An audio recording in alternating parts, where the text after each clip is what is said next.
এই ছোট ছোট মালসাগুলোতে লিলি মাছের ব্রিডিং করানো কি সম্ভব সেটাই দেখো বন্ধুরা আজকের এই ভিডিওর মাধ্যমে। বন্ধুরা এখানে মোট 8খানা মালসা আছে। এগুলো সাধারণত আমাদের এখানে পুকুর থেকে আমি ঘুরিয়ে পেয়েছি। তো আমি মালসাগুলো নিয়ে আমার ফার্মে এনে ভালো করে ধুয়ে তাতে দুদিন আগে জল তুলে রেখেছিলাম। এবারে আজকে সকালবেলা চলে এসেছি আমার বাড়ির পুকুরে। এবার পুকুর থেকে আমি লিলি মাছের ধাড়ি তুলে আনবো আর দেখবো যে ওই ছোটো ছোটো মালসাতে যে লিলি মাছের ব্রিডিং করা সম্ভব হ্যাঁ কি না। তো পুকুরে এসে আমি প্রথমে সোলার মধ্যে নেমে পড়েছি। এবার সোলাটা নিয়ে আস্তে আস্তে যাচ্ছি যে নেটটার কাছে আমার লিলি মাছের মেল ফিমেলের ধাড়ি রাখা আছে সেই নেটটার কাছে। চলে এসেছি বন্ধুরা সেই নেটটার কাছে যে নেটটাতে লিলি মাছের ধাড়ি ছিল। তো এবার আমি নেটটা আস্তে করে এক কোণে জড়ো করে নেবো, তারপরে তোমাদের দেখাবো যে লিলি মাছের ধাড়িগুলো কেমন আর ঠিক কী পদ্ধতিতে আমি মালসার মধ্যে লিলি মাছের ব্রিডিং করি।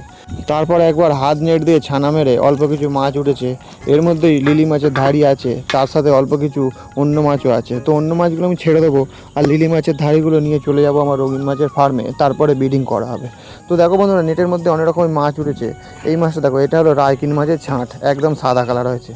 আর এটা হলো কালো গোল পিস, এখনও কালার আসেনি, এরপরে লাল হয়ে যাবে, এখনও কালো কালার হয়ে আছে।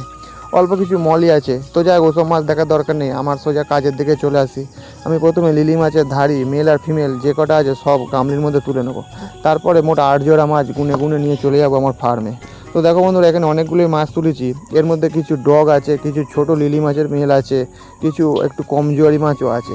তো যাই হোক যে মাছগুলো একদম ভালো সেই মাছগুলো আমি বেছে বেছে 8 জোড়া তুলে নিয়েছি গামলির মধ্যে। এবারে এই মাছগুলো নিয়ে চলে আসবো পুরো আমার রঙিন মাছের ফার্মে। বন্ধুরা আগে যে আমি লিলি মাছের সব ব্রিডিং করেছিলাম সেই বাচ্চা বেশ ভালো পরিমাণে জন্মেছে। তোমরা যদি এর আগে লিলি মাছের ব্রিডিংয়ের ভিডিও দেখতে চাও তাহলে তার লিঙ্ক এই ভিডিওর ডেসক্রিপশানে দেওয়া থাকবে। তো সমস্ত মাছগুলো তুলে নিয়েছি রঙিন মাছের ফার্মে। আর তোমরা দেখতেই পাচ্ছ যে 8খানা মালসা দুদিন আগে জল তোলেছিল সেই মালসাগুলো। এবারে পুকুর থেকে জল সমেত যে লিলি মাছের ধাড়িগুলো এনেছিলাম সেই জলের মধ্যে আমি দিয়ে দেবো আমার রঙিন মাছের ফার্মে থাকা কিছু পুরাতন কলের জল, যাতে কী হবে দুটো জলের টেম্পারেচার এক হয়ে যাবে। আর পুকুরের জলের মাছগুলো যেহেতু আমি কলের জলে ব্রিডিং করাবো সেই জন্যই মূলত এটা করা। তো কিছুক্ষণ রেখে দেওয়ার পরে সব মাছগুলো আমি তুলে নিয়েছি বন্ধুরা একটা হাত নেটের মধ্যে। এবারে প্রথমে আমি মেল মাছগুলো তুলে নিয়ে প্রত্যেকটা মালসায় একটা করে মাছ দিয়ে দেবো। বন্ধুরা এটা খুব ছোট জায়গা, হ্যাঁ জানি না ঠিক কী হতে পারে, তবে আশা করা যায় যে আমি সাকসেসফুল হব। তার কারণ যেহেতু লিলি মাছের ফিমেলেরগুলো পেটে ডিম আছে, তাই ওরা ছোটো জায়গার মধ্যেও ডিম দিয়ে দেবে আশা করছি।